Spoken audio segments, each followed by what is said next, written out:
Welcome. In this video I will tell you how many RAM slots Microsoft Surface Pro 12 has.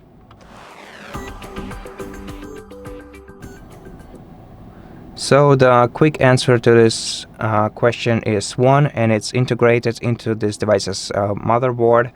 The RAM memory cannot be replaced, and if we take a look at our RAM memory format or factor in Task Manager, we can see that it's TSOP, and we have one slot occupied, so this device is not designed to have an upgradable RAM. You cannot upgrade RAM on this device, but it generally uses one RAM slot.